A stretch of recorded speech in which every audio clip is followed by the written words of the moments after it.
वक्रतुंड महाकाय सूर्यकोटि समप्रभ निर्विघ्नं कुरु मे देव सर्वकार्येषु सर्वदा। गुरुर्ब्रह्मा गुरुविष्णू गुरुदेवो महेश्वरा गुरु साक्षात् परब्रह्म तस्मै श्री गुरुवे नमः। ब्रह्मानंदं परमसुखदं केवलं ज्ञानमूर्तिं द्वन्द्वातीतं गगनसदृशं तत्त्वमस्यादिलक्ष्यम् एकं नित्यं विमलमचलं सर्वभिसाक्षिभूतं भावातीतं त्रिगुणरहितं सद्गुरु त्वं नमामि। गुरु वाचुनी मोक्ष कोणा मिळाला, मुन्नी गुरु पाहिजे साधकाला।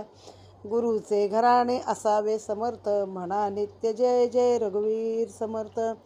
सच्चिदानंद सद्गुरु साईनाथ महाराज की जय।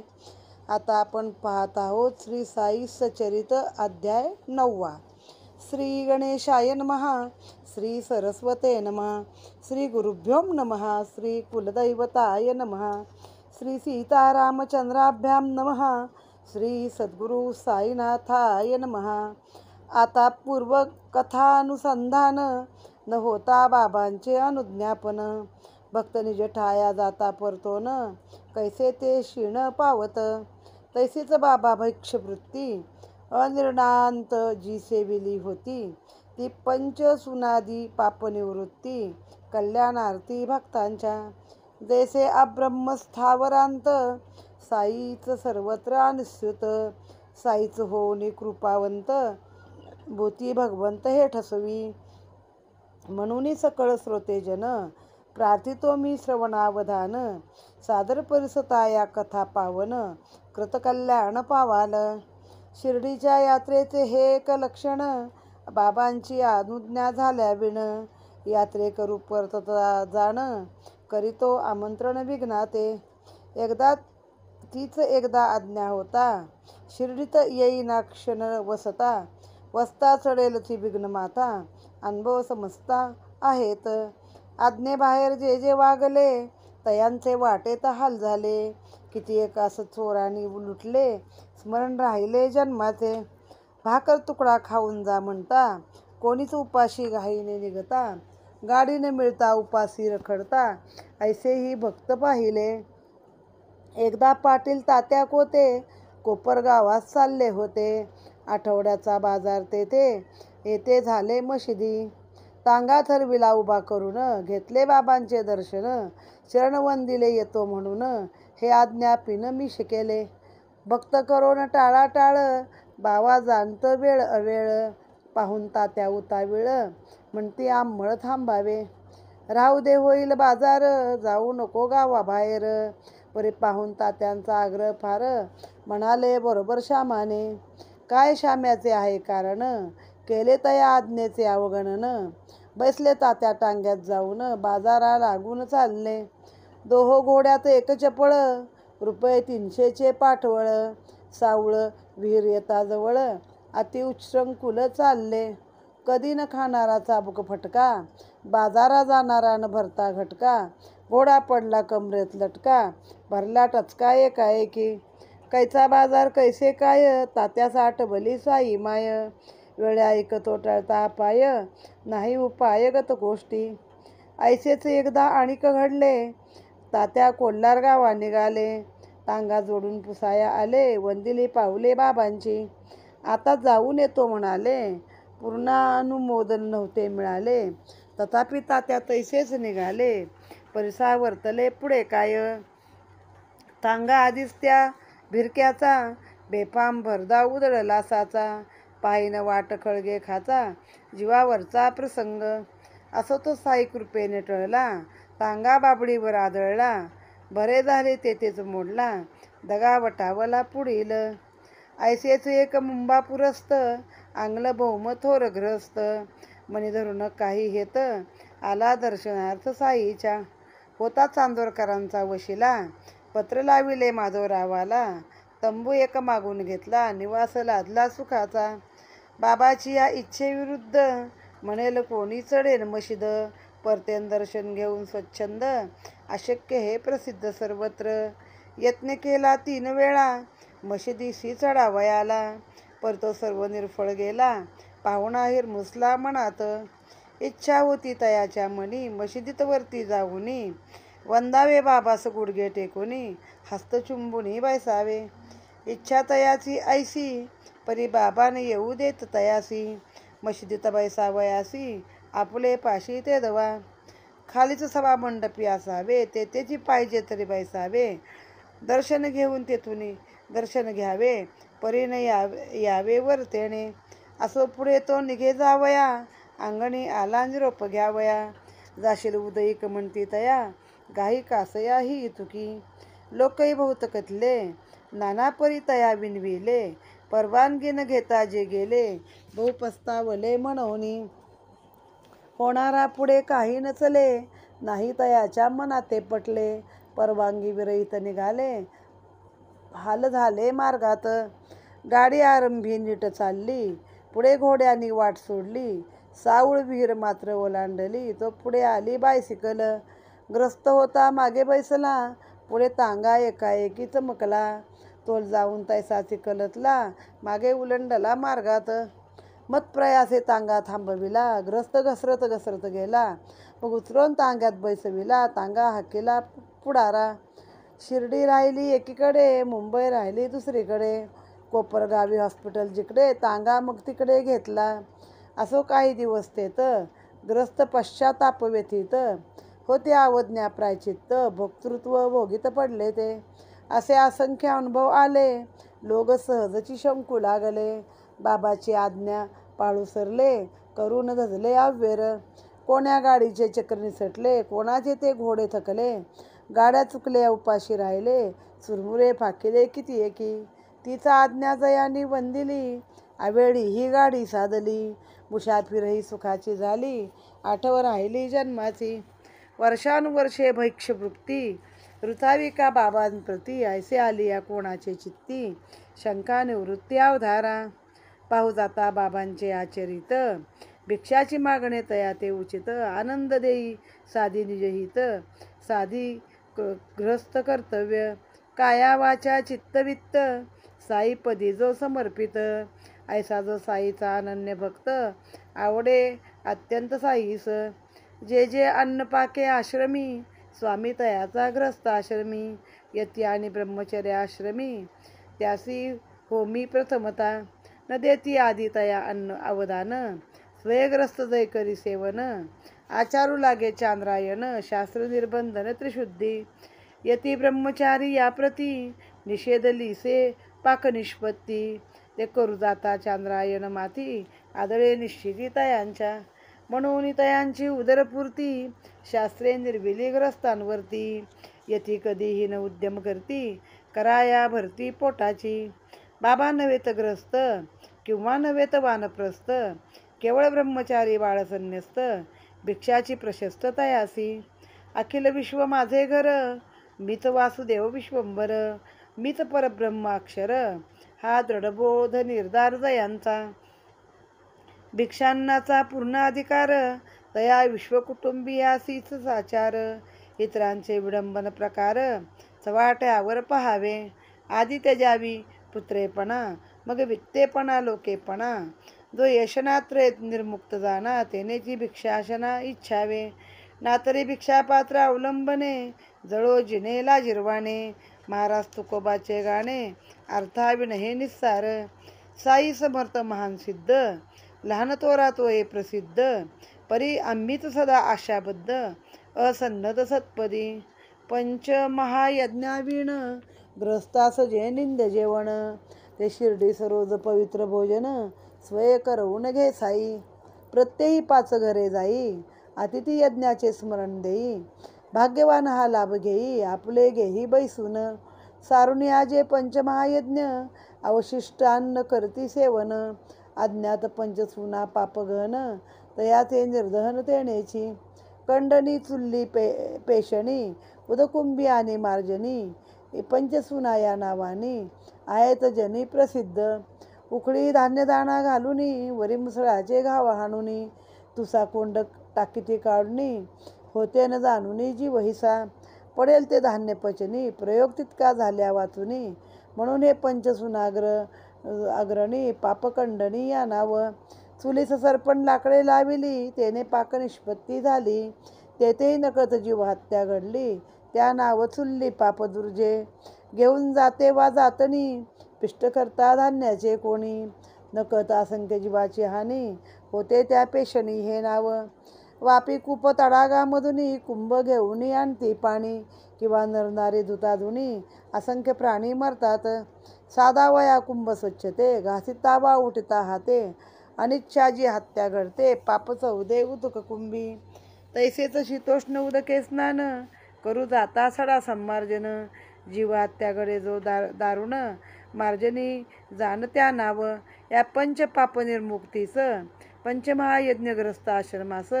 होता पंचसूना निरास, चित्तशुद्धीस लादे तो. चित्तशुद्धीचे हेची बळ, शुद्ध ज्ञान उपजे स्वद्बळ. ज्ञानानंतर मोक्ष आढळ, पावती सफळ भाग्याचे. असोय साईचे भैक्षवृत्त, लिहिता लिहिता वाढला ग्रंथ. परिसायक कथा अनवर्त, अध्याय समाप्त करू मग.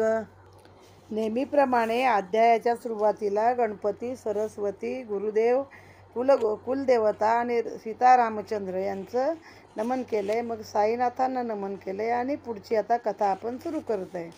तर एक काय आहे, बाबांची भैक्षपूर्ती, म्हणजे बाबा भिक्षाच का मागतात अगदी शेवटपर्यंत.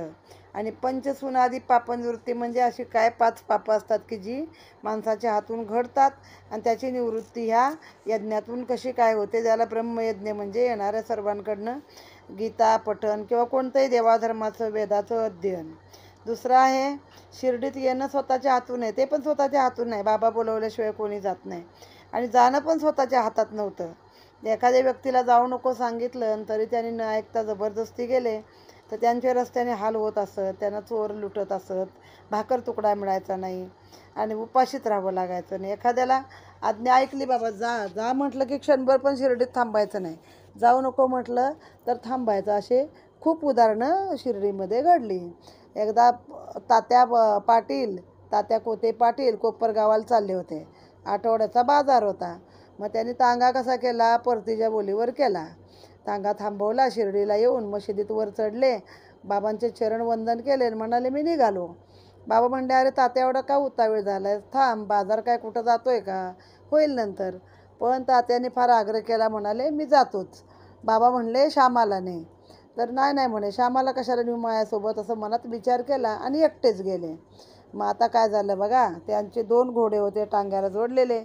एक 300 रुपयाचं घोडं होतं, ते चप्पळ होतं चांगलं. आणि ते सावळ विहीर आहे रस्त्यामध्ये, सावळी विहीर आहे रस्त्यात. त्या विहीरच्या पुढं गेलं की ते घोडं जास्तच उड्या मारायला लागलं. कधी चापकाचा फटकासुद्धा त्या घोड्याला ओढलेला नाही. असा तो घोडा बाजारात जाण्याच्या आधी त्याची कंबरच लटकी झाली. आणि मग काय ती गाडी वगैरे कलटी झाली, सगळं काय झालं, पण त्यातनं तात्या वाचले. कसला बाजार, कसलं काय. अजून एकदा असंच झालं. तात्या कोल्हार गावाला चालले होते. बाबांना विचारले, बाबा मी जाऊ का, आत्ता जाऊन येतो. बाबांनी काय जा म्हणून सांगितलं नव्हतं, तरी पण हे पुढं गेले. मग तो टांगा आधीच भिरक्याचा होता, म्हणजे काय ती छोटी चाकाशी जोरदार स्पीडनं पळतात. आणि वरनं ते घोडा बेफाम उधळला एकदम. काय खाच कळगे पाहणार, रस्ते पाहणार, म्हणजे काय ते खड्ड्यातच घालणार पूर्ण समोरच्या आत बसलेल्या माणसाला. पण मग ते बाबांच्या कृपेने तो टांगा एका बाबळीवर आदळला, तिथं मोडला. पण मग ते तात्या त्यातनं वाचले. त्यानंतर तात्या बाबांना विचारल्याशिवाय कधी कुठे जात नसत. एकदा एक मुंबईचा ग्रस्त आला, आंग्लभौम होता, म्हणजे काय इंग्रज होता. तर तो बाबांच्या दर्शनाला आला, पण बाबा काही म्हणजे त्याला मशिदीत चढू देत नव्हते. ते चांदोरकरांचा वशिला लावला, एक तंबू मागून घेतला आणि आपला तंबू बिंबू लावून तो माणूस तंबूत झोपत होता. 3 वेळा त्यानं मशिदीत वर जायचा विचार केला, पण बाबांनी काय त्याला वर येऊ दिलं नाही. त्याच्या मनात काय होतं, वर जाईन, गुडघ्यावर बसीन, बाबांच्या हाताचं चुंबन घेईन आणि मी परत फिरेन. पण काही केल्या बाबा त्याला वर चढू देत नव्हते. खाली समोर बस, दर्शन घ्यायचं, जायचं असेल तर तिथनंच जा. मग आला एक दिवस निरोप घ्यायला. मग बाबा म्हणले आज नको, उद्या जा. आता ह्यानं काय ऐकलं नाही. एक तर बाबांनी याला दर्शनाची वर जायची परवानगी दिली नव्हती. गेला तसाच गेला. तर मग बहु पस्तावला सगळ्या रस्त्यानं.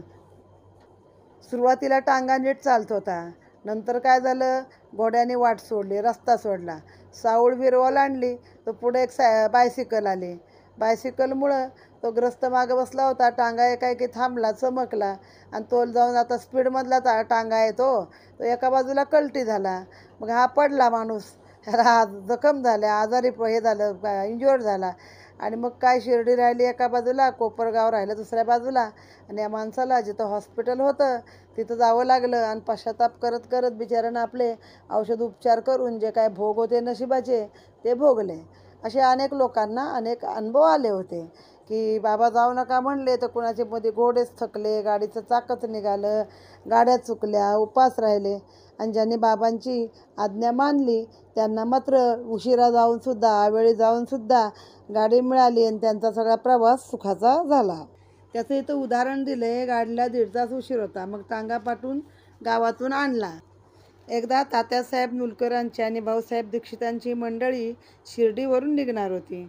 महाराज त्यास म्हणाले, उद्या सकाळी जा आणि कोपरगाववरून जेवून जा. त्यांनी त्याप्रमाणे तयारी केली. कोपरगावच्या खानावळीत तयारी ठेवण्याचा निरोप दिला. पण कोपरगावास पोचले तर जेवण तयार नव्हतं आणि गाडीची वेळ जवळ आल्यामुळं ती मंडळी न जेवता तशीच पुढे गेली. पाहतात तर गाडीला 1.5 तासाचा उशीर आहे. मग टांगा पाठवून त्या टांगेवाल्याच्या हातून जेवण मागवलं. ते जेवले आणि जेवल्यानंतर 10 मिनिटांनी गाडी आली. एकदा रघुवीर भास्कर पुरंदर हे आपल्या सर्व मंडळीसह महाराजांच्या दर्शनास आले. येताना त्यांनी आईच्या आग्रहास्तव नाशिकात जायची परवानगी मागितली. बाबा म्हणाले, जा 2 दिवस राहा मग पुढे जा. त्याप्रमाणे सर्व मंडळी नाशिकला गेली. तिथं त्याच दिवशी त्यांच्या धाकट्या भावाला ताप भरला. मग सगळे घाबरले. ते प्लेग बिग असेल साथ चालू तर ताप म्हणलं की लोक घाबरायचीच. ताबडतोब मुंबईला निघून जावं असं तो म्हणू लागला. पण पुरंदरे म्हणाले, नाही, बाबांनी सांगितले 2 दिवस राहायचं, मी 2 दिवस राहणार. मग सगळे राहिले. दुसऱ्या दिवशी त्या माणसाचा ताप उतरला आणि सगळी मंडळी सुखरूप पोहोचली. आता इथं अजून एक अनुभव खुद्द लेखकाने दिलेला आहे की एकदा ते सुरुवातीला मुले बाळे कुटुंब यासह साईंच्या दर्शनाला आले. भाकर तुकडा खाऊन दुपारनंतर परत जावयास निघ असे बाबा म्हणाले. तरी दुर्लक्ष करून घाईघाईने बैलगाडीने स्टेशनचे वाटेस लागला. आगगाडीची वेळ साधावी म्हणून गाडी भरधाव काढली. म्हणजे बाबा म्हणलेले काय, थांब, भाकर तुकडा खान दुपारी निघ. पण ह्याला गाडी पकडायची होती म्हणून याने भरधाव गाडी काढली. एकाएकी बैलगाडीचे डावीकडील चाक निखळून पडले. थोर दैव म्हणून गाडी मोडली नाही आणि कोणी दगावले नाही. चाक काढून व्यवस्थितपणे बसून गाडी पुन्हा सुरू केली. तर पण आगगाडीची वेळ निघून जाऊन कोपरगावी खानावळीस उतरून जेवून मग दुसऱ्या गाडीने त्यांना मुंबईत जाणे भाग पडले. बरं, आता दुसरं सांगितले. वर्षानुवर्ष बाबा भिक्षा का मागत होते. तर कसं आहे, भिक्षा मागणे एक त्यांना आनंद वाटत होता. कारण जो गृहस्थ असतो, घरातली कर्तव्य, त्यात तो स्वयंपाक पाणी जेवण करतो. बाबा हे ग्रस्त नव्हते आणि वानप्रस्थ पण नव्हते. बाबा वैरागीच होते. जी व्यक्ती काया वाचा मनाने वित्त चित्त सगळं काही बाबांच्या पदी अर्पल तर यांच्या दारामध्ये जाऊन बाबा त्यांना अन्न देण्याचं एक प्रकारचं भाग्य देत असे आपल्या घरामध्ये बसून. आता त्यात त्यांनी सांगितले की आता जे ग्रस्ताचा धर्म काय आहे तर तुम्ही अगदी चांद्रायणाचं व्रत वगैरे करताय आणि तुम्ही मात्र दारात आलेल्या साधू बैरागी ब्रह्मचारी यांना तुम्ही जेवायला घालत नाही, अवहेलना करता. तर ते चांद्रायण व्रत तुमच्याच माथ्यावर येऊन आदळतं. चांद्रायण व्रत म्हणजे असं असतं, प्रतिपदेपासून अमावास्येपणाने अमावास्येपासून परत पौर्णिमेपर्यंत असं ते चढत्या क्रमाने अन्नाची एक मूद मोठं मोठं करत तो देवाला नैवेद्य दाखवायचा. पण तुम्ही जर कोणाला दारी आल्याला देणार नाही तर मग ते तुमचं व्रत काय कामाचं, ते तुमच्या डोक्यावरती तुमचं पाप आदळलेलं आहे. आता जी यती बैरागी साधू आहेत हे काय ते आपलं पोट भरवण्यासाठी कुठला उद्योगधंदा करत नाहीत, तर त्यांचं भिक्षा मागणे हाच त्यांचा नित्यनेम असतो. आता तुकोबा महाराजांनी म्हटलेलं आहे, भिक्षापात्र अवलंबिने जळोजिने लाजिरवाणे. पण ते कसं संसारी माणसासाठी ही गोष्ट ठीक आहे, पण जे मुळात साधू संन्यासी आहेत त्यांच्यासाठी त्यांच्या उदरभरणाचा एक कार्यक्रम असतो म्हणजे भिक्षा मागणे. आणि त्यांना भिक्षेचा पूर्ण अधिकार आहे. ज्या व्यक्तीच्या मनामध्ये अवघं विश्वच माझं घर आहे, सगळी माझी घरं, पण सगळ्यांची फक्त ते भिक्षा मागण्यापुरतं माझं घर नाही, तर त्यांची वृत्ती सगळ्यांविषयी एक प्रकारचा आपलेपणा प्रेमभाव असतो, तेव्हा त्या व्यक्तीला सगळ्या जगात कुठेही जाऊन भिक्षा मागण्याचा अधिकार असतो. आता पंचमहायज्ञ आहेत सांगितलेले आणि या यज्ञाशिवाय माणसाने, गृहस्थ आश्रमी माणसाने जेवण घ्यायचं नाही. कारण त्याच्या हातून स्वयंपाक बनवताना जी पापं घडतात तर याला पंचसूना पापघन असं म्हटलेलं आहे. तर ही पाप म्हणजे काय आहे? आपण धनधान्य उखळात घालतो, काढतो, त्याचा वरचा तूस कोंदा काढून टाकतो, तेव्हा जे काही जीवजंतू असतात ते मरतात. मग त्याच्यानंतर काय करतो आपण? त्याला पापखंडणी नाव आहे हे. त्यानंतर चुलीत सरपण लाकडं लावली, तिथं पण जीवहत्या होते. कधी त्या लाकडास मुंग्या असतात, अजून काय असतं, मग तिथं पण याला चुल्ली पाप म्हणतात. त्याच्यानंतर आहे जातणी, म्हणजे जात्यावरती पीठ करतो, पीठ बनवतं, तेव्हा पण आपल्या हातून असंख्य जीवजंतूंची हत्या होते, त्याला पेशणी पाप हे नाव आहे. त्यानंतर वापी, कूप, तडाग म्हणजे विहिरी, आड यांच्यामधून पाणी घेऊन येत असतो आपण, किंवा नरनारी कपडे धुतात तेव्हा त्या विहिरीतले प्राणी मरतात. त्याला कुंभ स्वच्छता म्हणजे भांडी बिंडी घासायची, स्वच्छ करायची त्या हाताने, तेव्हा पण आपल्या माहीत नसतं आपल्याला पण पाप काढतात. त्याला उदकुंभी पाप म्हटलेलं आहे, चौथ्या पापाला. आणि 5वं पाप काय आहे? की स्नान करायचं आणि अंगणात आपण सडा संमार्जन टाकतो, मग त्या शेणाच्या खाली अंगणातले पण, म्हणजे किती बारक्या जीवांचा पण विचार केला आहे बघा. असे जे जीवजंतू आहेत त्यांना मार्जनी पाप म्हटलेलं आहे. आणि ही पापं आपली कमी करण्यासाठी पंचमहायज्ञ गृहस्थाने रोज केला पाहिजे. आता हा पंचमहायज्ञ काय आहे बघूया. पहिला ब्रह्मयज्ञ. ब्रह्मयज्ञ म्हणजे वेदाध्ययन. हे शिर्डीत रोज चालायचं. ज्या ज्या भक्ताचा जसा अधिकार आहे किंवा ज्याला ज्याची आवड आहे तर साई त्यांच्याकडून तसं करून घेत असत. लोकांकडनं गीता भागवत वाचून घेत असत. उदाहरणार्थ बाळू काकांकडून सभामंडपात भगवद्गीता, आणि हैदराबादच्या एका शास्त्र्यांकडून दिवसा भागवत, आणि रात्री वजे यांच्याकडून एकनाथी भागवत वाचून घेत असत. तसंच राब साठे साहेब यांच्या वाड्यात बापूसाहेब जोग आणि भाऊसाहेब दीक्षित यांच्या वाड्यात खुद्द दीक्षितांनाच ही कामं सांगितली होती, गीता वाचा आणि काय वेदाध्ययन करा. त्यानंतर बाळासाहेब भाटे यांच्या हस्ते पण असा यज्ञ होत होता. स्वधाकाराने पित्रास आणि स्वाहाकाराने देवास आहुती देतो आपण. म्हणजे ते जेवताना चित्रावती वगैरे बाजूला घालणे, थोडक्यात किडामुंगी किंवा हे पित्रांच्या नावाने अन्न अर्पण करायचं, रोजचा पित्रांचा घास काढायचा. स्वाहाकार म्हणजे पितृयज्ञ आहे, तो देवयज्ञ आहे स्वाहाकाराने. त्यानंतर भूतयज्ञांमध्ये भूतांना बलिदान, म्हणजे घराच्या बाहेर जो काकं बली ठेवतात, आजूबाजूला शिंपडतात, तो भूतयज्ञ. आणि अतिथीला भोजनदान हा आहे महायज्ञ. तर असा हा सगळा यज्ञ, 5 यज्ञ रोजचे माणसांनी, ही पहिली आपण जी पापं पाहिली, ही पापं नष्ट करण्यासाठी 5 यज्ञ करावेत.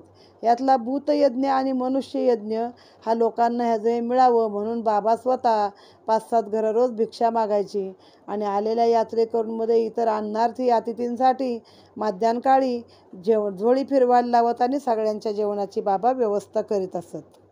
आता एक कथा ऐकूया.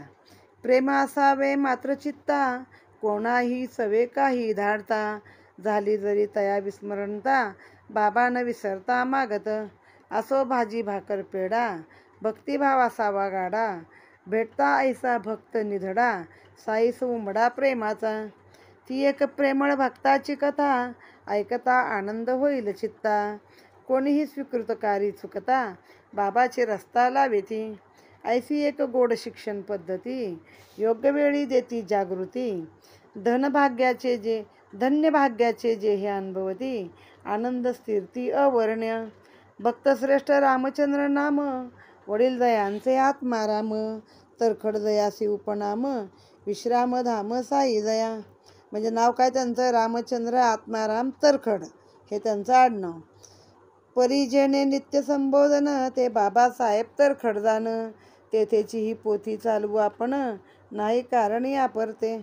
साई प्रेम उत्संबळून, तरखड जे जात व थंबून, करू लागती अनुभव कथन, काय ते श्रवण सुख कर. तयांचे भक्तिविभव, पदोपदी साईंचा अनुभव, एका मागून एक अभिनव, सरसावी भाव जैकतिता. बाबासाहेब अतुल प्रेमी, साईची आलेख्य प्रतिमा दासी, भव्य चंदन देवारा नामी, पूजा कामी त्रिकाळ. बाबासाहेब अतुल प्रेमी, साईंची आलेख्य प्रतिमा धामी, भव्य चंदनी देवारा नामी, पूजन कामी त्रिकाळ. तरखड मोठे पुण्यवान, पुत्रही पोटी भक्तिमान, साईस नैवेद्य समर्पिल्या विण, करीना अन्न ग्रहण तो. करोनिया प्रातस्नान, काया वाचा मने करुण, करी नित्य छबीचे पूजन, नैवेद्य समर्पण भक्तीने. हा तयाचा नित्यक्रम असता चालला अविश्राम. झाला सफळ परिश्रम अनुभव अनुत्तम लादला. माताई साईची परमभक्त शिर्डीस जाऊ झाले उत्सुक. मुलाने मार्गात तिच्या समवेत असावे हा हेत वडिलांचा. इच्छा ती येसी शिर्डीस जावे समर्थ श्रीचे दर्शन घ्यावे. तेथेचे काही दिवस क्रमावे चरण सेवावे प्रत्यक्ष. ऐसा जरी वडिलांचा हेत जाणे नव्हते मुलाचे मनात. कोणी मागे पूजा घरात करेल नियमित ही चिंता. वडील प्रार्थना समाजिष्ट तयास मूर्ती पूजेचे कष्ट.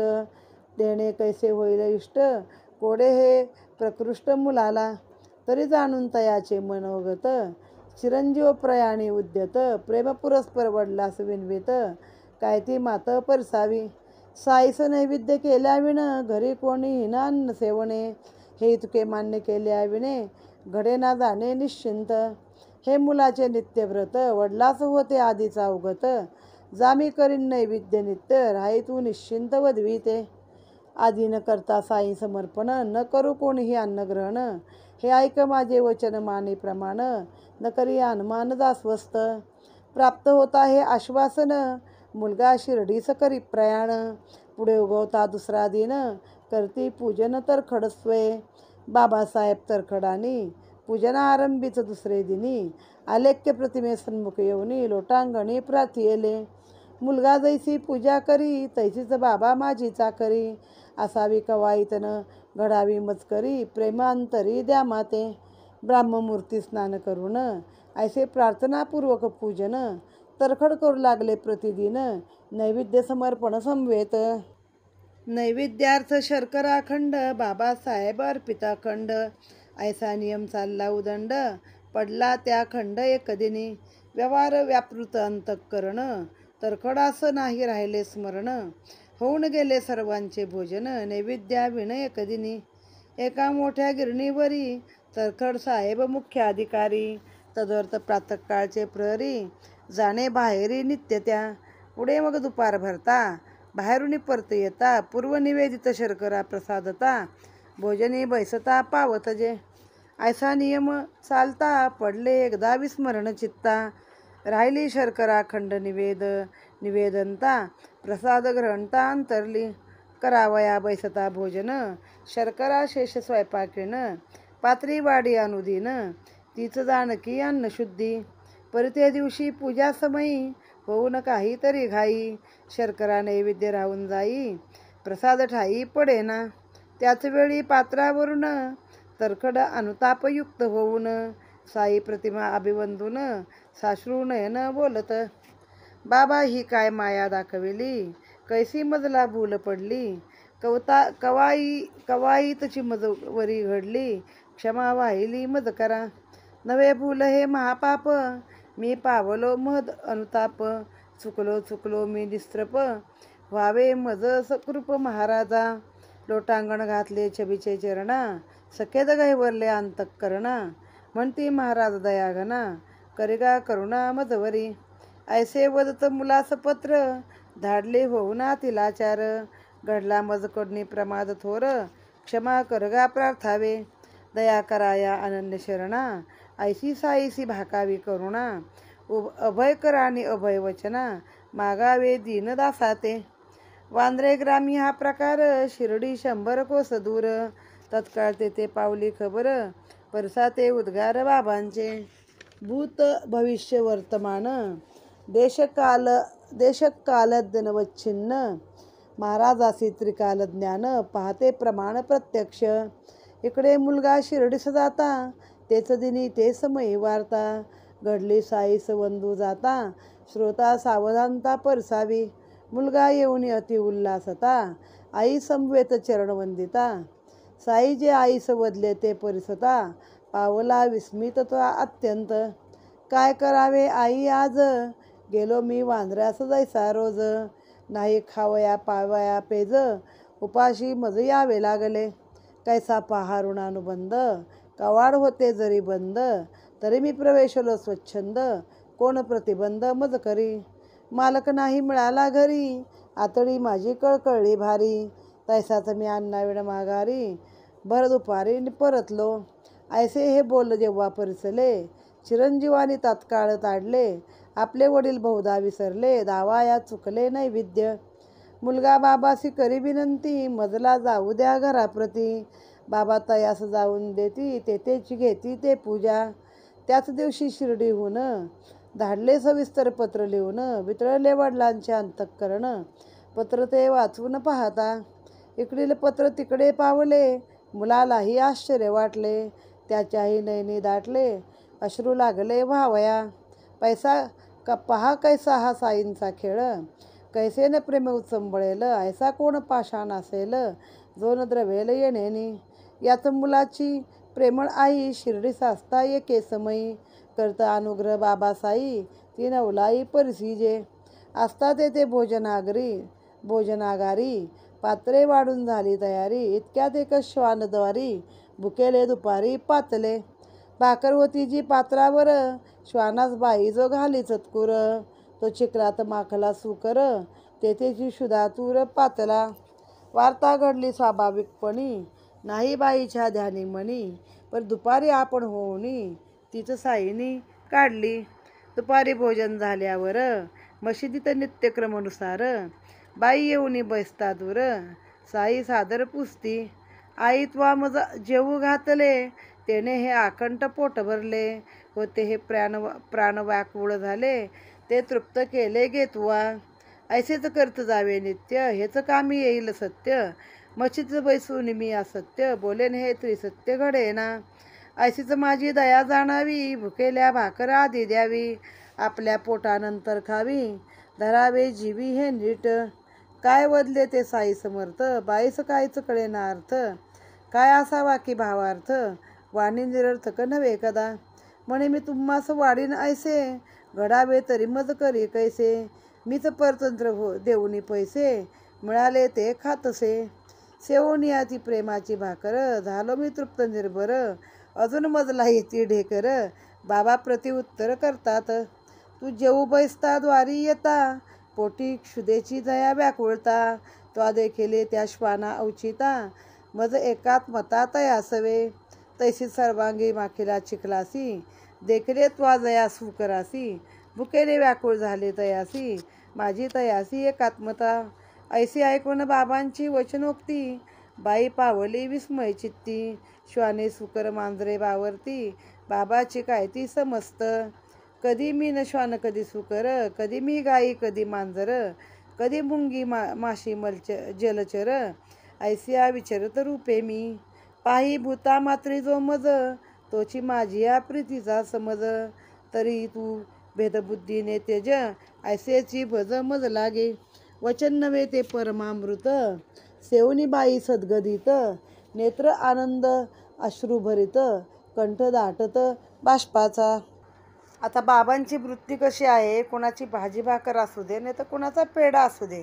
भक्तिभाव ज्याचा गाडा आहे, त्याचं सगळं काही बाबा गोड मानून घेत असत. आता एखाद्यानं मनात ठरवलं मी अमुक बाबांसाठी करीन आणि विसरला, तर बाबा स्वतः त्या गोष्टीची आठवण देत असत. असेच एक ग्रस्त होते रामचंद्र तरखड, बाबासाहेब तरखड त्यांचं नाव. तर ते तरखड पण साई प्रेमाने एकदम भक्ती त्यांची उचंबळून जात असे. त्यांच्या पोटी जो मुलगा होता, तो पण बाबांचा एकदम भक्त होता. बाबांची एक घरात मोठी होती, प्रतिमा होती, चंदनाच्या देवाऱ्यात ठेवली होती. तिची पूजा नैवेद्य हे सगळं तो मुलगा करत असे, त्याशिवाय तो अन्न ग्रहण करत नव्हता. आता त्याच मुलाच्या आईची इच्छा झाली की शिर्डीला जाऊन बाबांचं दर्शन घ्यावं, काही दिवस राहावं, त्यांची काय मिळेल ती सेवा करावी आणि मग यावं. आता वडिलांचा पण इच्छा होती की बाबा तू जा आईच्या समवेत, कारण त्यांना नोकरी होती ना, ते मिलमध्ये वगैरे कामाला होते, तिथे ऑफिसर होते. तर त्यांना रोजच्या रोज घराच्या बाहेर पडावं लागत असे सकाळी. तर मुलाला सांगितलं की बाबा रे तू जा. तर तो म्हणला मी जाईन, पण माझ्या माझ्या बाबांचं नैवेद्य कोण करेल. तुम्ही जर माझ्या बाबांना रोज नैवेद्य दाखवणार असाल, त्याशिवाय घरातल्या कुणीही अन्न सेवन करायचं नाही. हे जर तुम्ही मला वचन द्याल, तुम्ही असं कराल, तरच मी आईच्या सोबत जातो. मग ते म्हणाले जा बाबा, मी तुझ्या साईंचं रोजचं पूजन करेन, त्यांना नैवेद्य दाखवल्याशिवाय मी अन्न अर्पण करणार नाही. मग ते रोज त्या दुसऱ्या दिवशी उठले, स्नान करून आले, बाबांना नमस्कार केला आणि सांगितलं, बाबा पोरगा चाकरी करत होता तुमची, आता माझ्याच्यानं होईल तशी वेडेवाकडी चाकरी मी रोज करतोय, तर तुम्ही ती माझी प्रेमाने मानून घ्या. आणि रोज मग पूजन करायचं बाबांचं आणि बाबांना नैवेद्य दाखवायचा. पण नैवेद्य काय असायचं, खडीसाखर दाखवायची आणि मग तीच खडीसाखर जेवताना जेवणात घ्यायची. ते गिरणीत अधिकारी होते, सकाळी बाहेर पडायचं, गिरणीत जाऊन यायचं आणि मग आल्यावर जेवायला बसायचं. मग ती घरातली जी स्वयंपाकीण बाई होती, ती राहिलेली शर्करा नैवेद्य असायचा तो सगळ्यांच्या पात्रामध्ये वाढायचा. आता एक दिवस हे काय झाले, गडबडीने विसरले. आले तर पानात खडीसाखर नाही. तेव्हा त्यांच्या लक्षात आलं, अरे बापरे, आज आपण बाबांना आपल्या कामाच्या व्यापामध्ये नैवेद्य दाखवायचंच विसरलो आहे. मग त्यांना फार एकदम मनाला ते लागलं. तिथं साष्टांग नमस्कार घातला आणि बाबांचं एकदम असं करुणा भाकू लागले की मी चुकलो, मी निष्पाप आहे, मी काय मुद्दाम केलं नाही, माझ्या हातून घडलं, तर काय असेल ते मला माफ करा. आणि मग तसंच ते मुलाला पण पत्र लिहिलं की तू शिर्डीला आहेस तर बाबांच्या पायावरती डोकं ठेव आणि म्हणावं मला अभय द्या, मला क्षमा करा वगैरे वगैरे सांगितलं. आता हे पत्र अजून पोचायचं पण होतं. हां, ही घटना कुठं घडली, वांद्र्यामध्ये. तिथून 100 कोसावर शिर्डी. पण त्या शिर्डीमध्ये बाबांनी त्याच दिवशी काय म्हणाले ऐका. बाबांना त्रिकाल ज्ञान होतं, भूत भविष्य वर्तमान सगळं काही बाबा जाणत होते. तर मुलगा येऊन पाया पडला आई समवेत. तेव्हा ते म्हणतात कसे आईला मुलाच्या, काय करू आई, आज मी वांद्र्याला नैवेद्य खायला गेलो, पण आज मी उपाशीच आलो आहे, मला काही पेज मिळाली नाही, काय खायला मिळालं नाही, घरात शिरलो मी. म्हणे मला कोण अडवतं घरात शिरायला, पण घरचा मालकच घरामध्ये नव्हता. मग मी अन्नाविण भर दुपारी परत आलो बरं. मग मुलाला कळलं की बहुतेक बाबा आपले विसरले. तो म्हणला मी जातो परत आणि करतो नैवेद्य तिकडं. बाबा म्हणे नको, आता इथं आलायस ना, इथंच माझं पूजा कर आणि काय करायचं ते तुला कर. मग त्याच्यानंतर पत्र आलं वडिलांचं आणि ते खरंच त्यात मजकूर लिहिला होता. ते ऐकल्यावर मुलाला पण खूप आश्चर्य वाटलं की बाबा किती अंतर्ज्ञानी आहेत. आणि त्याच्या डोळ्यामध्ये पण पाण्याच्या धारा लागल्या. एकदा याच मुलाची आई जेवायला बसली होती. मग ते कुठंतरी भाड्यानं वगैरे राहत, लोकांकडनं अन्न घेऊन खात शिर्डीत राहत असत लोक. तर मग ती जेवायला बसली तर एक भुकेलं कुत्रं आलं दारामध्ये. मग तिने चतकोर भाकरी त्याला घातली. ते गेलं नाही गेलं तर एक चिखलात माखलेलं डुक्कर तिथं आलं. मग त्या बाईनं त्याला पण भाकरी घातली. मग नंतर जेव्हा ती बाबांच्या दर्शनाला गेली तेव्हा बाबा म्हणले, आई तू आज मला खूप पोटभर जेव घातलंस म्हणे, बघ मला अजून पण ढेकर येत आहेत. तर ती म्हणली, बाबा मीच लोकांकडं राहते आणि मी कधी तुम्हाला जेवायला घातलं.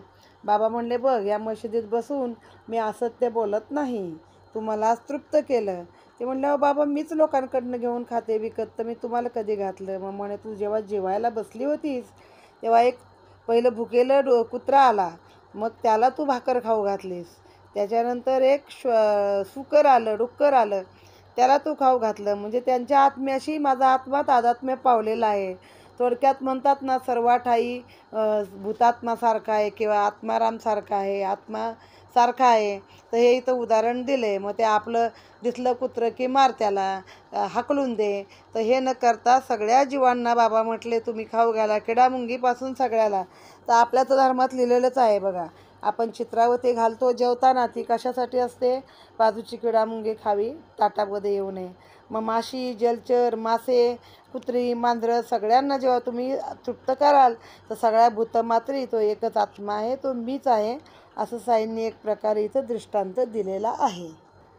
पाही भूतमात्री जो मज, तोची माझी या प्रीतीचा समज, तर तू भेदबुद्धीचे तेज ऐसीच भज मज लागे. वचन नव्हे ते परमामृत, सेवन बाई सद्गदित, नेत्री आनंद अश्रू भरत, कंठ दाटत बाष्प. बाईचा कंठ हे ऐकून भरून आला. ऐशीचा आणिक या बाईची कथा सुंदर प्रेमरसाची, साई समर्थाच्या भक्त ऐक्यतेची, एकात्मतेची निज खूण. घेऊन कुटुंब मुले बाळे एकदा पुरंदरे शिर्डीस निघाले. देई ती वृत्तांक फळे, प्रेम समेळे तया सवे.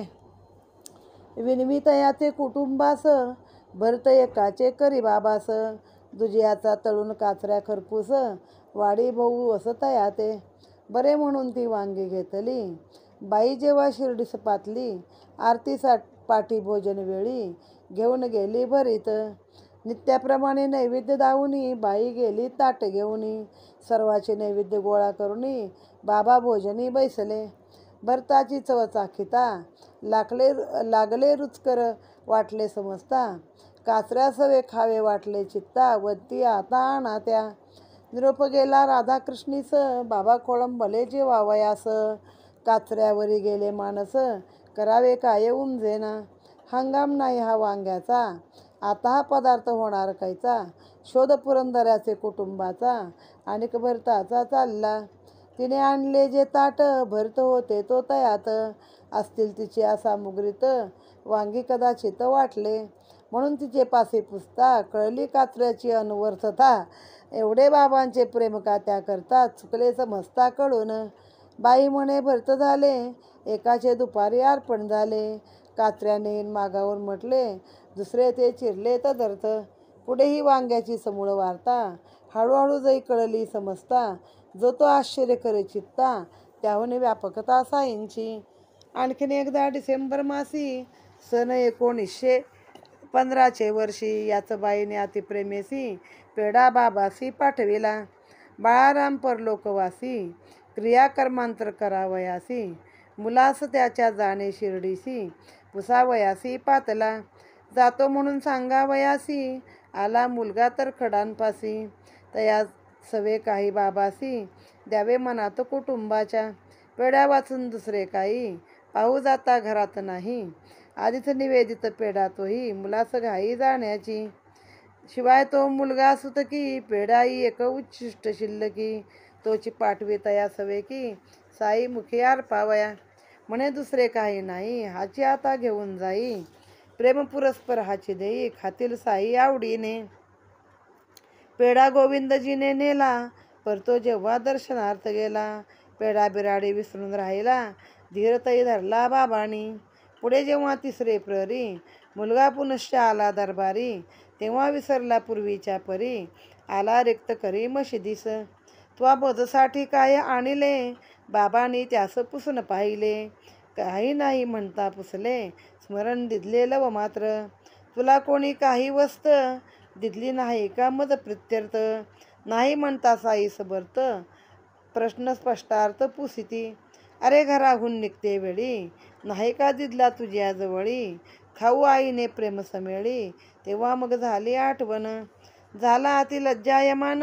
कैसे तरी पडले विस्मरण. अधवदन क्षमा मागून चरण वंदून निघाला. धावत धावत बिराडी गेला. पेढा आणुनी बाबासी दिदला. हाती पडताची मुखी समर्पिला. भाव समर्पिला आईचा. ऐसा हा साई महानुभाव. जया मनी जैसा भाव. तया तैसा देऊनी अनुभव. भक्त गौरव वाढवी. आणिक या कथांचे इंगित. भूती सदैव पावा भगवंत. हेची सकल शास्त्र संमत. हाची सिद्धांत येतील. आता पुढील अध्याय श्रवणी. कळून येईल बाबांची करणी. कोठे ते निजत कवण्या ठिकाणी. सावचित्तपणी आकर्णिजे. हेमाड साईपदी शरण. श्रोता आदरे करजे मनन. झाली कथेचे निधिध्यासन. कृतकल्याण पावाल. स्वस्ती श्री संत सज्जन प्रेरिते. भक्त हेमाड पंत विरचिते. श्री साई समर्थ सच्चरिते. नवमाध्याय गोढा. श्री सच्चिदानंद सद्गुरु साईनाथ महाराज की जय. श्री कृष्णार्पण नमस्तु. साई बाबा अर्पण नमस्तु. याच बाईची अजून एक कथा आहे. बांद्र्याला एक रघुवीर भास्कर पुरंदरे नावाचे बाबांचे भक्त राहत होते.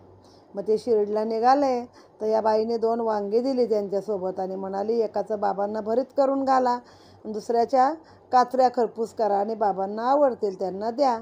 मग ह्यांनी बरं म्हणून वांगी नेली. जेव्हा हे लोक शिर्डीस आले आरतीच्या वेळी तर भरीत केलं आणि नैवेद्याचं ताट घेऊन ती गेली. मग तिथं बाबांनी भरीत आवडीनं खाल्लं आणि म्हणले आता मला वांग्याच्या काचऱ्या खाव्याशा वाटत आहेत. झालं. त्यांची जी स्वयंपाक करणारी राधाकृष्ण होती राधाकृष्णी तिला निरोप गेला की बाबा जेवायचे थांबलेत. बाबांना वांग्याच्या काचऱ्या पाहिजे. आता ही बाई विचार करू लागली आता वांग्याचा हंगाम पण नाही आहे. आता कुठून आणायच्या काचऱ्या. मग शोध घेतला तर मग कळलं की पुरंदऱ्यांच्या घरून नैवेद्याचं ताट आलं होतं. जे पुरंदरे मुंबईहून इथे येऊन थांबले होते त्यांच्याकडून. तर मग त्यामध्ये असेल बाबा वांगं तिला वाटलं. मग गेली.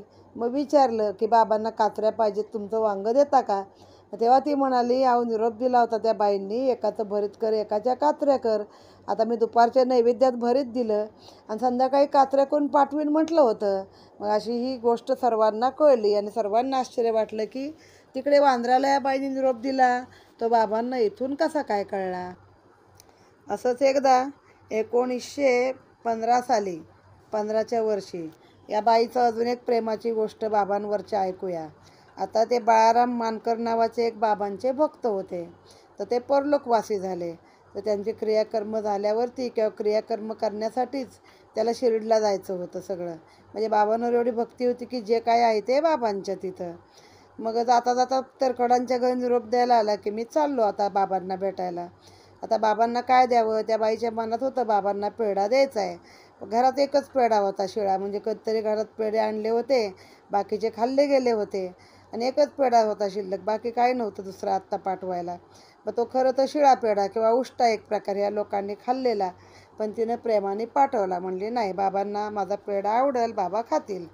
मग तो मुलगा आला, जिथं कुठं भाड्यानं जागा घेतली राहायला, बाबांच्या दर्शनाला गेला, पण तो पेढा विसरून गेला. परत 3 प्रहरांनी गेला दर्शनाला, पुन्हा तेच. मग बाबांनी आठवण दिली, बाबा रे तू काय आणलंस मला? तो म्हणला काय नाही आणलं. अरे तुला कोणी काय पाठवलं का माझ्यासाठी? तरी पण त्याला लक्षात नाही म्हणे. मग बाबा म्हणले, अरे तू निघताना भेटलास ना, त्या आईने मला खाऊ नाही का दिला? मग त्याच्या लक्षात आलं. मग तो बिराडी धावत धावत गेला, पेढा घेऊन आला आणि बाबांना दिला आणि बाबांनी मोठ्या आनंदाने तो पेढा खाल्ला. म्हणजे भाव समर्पण महत्त्वाचा आहे वस्तूपेक्षा. असा यांचा आता अनुभव आपण पुढील ग्रंथामध्ये पुढील अध्यायामध्ये पाहूया. साई कुठे झोपत होते, कुठं निजत होते, कसे वागत होते याच्याबद्दल आहे. इथे हा अध्याय 9वा समाप्त झालेला आहे. राजाधिराज परब्रह्म योगीराज सच्चिदानंद सद्गुरू साईनाथ महाराज की जय.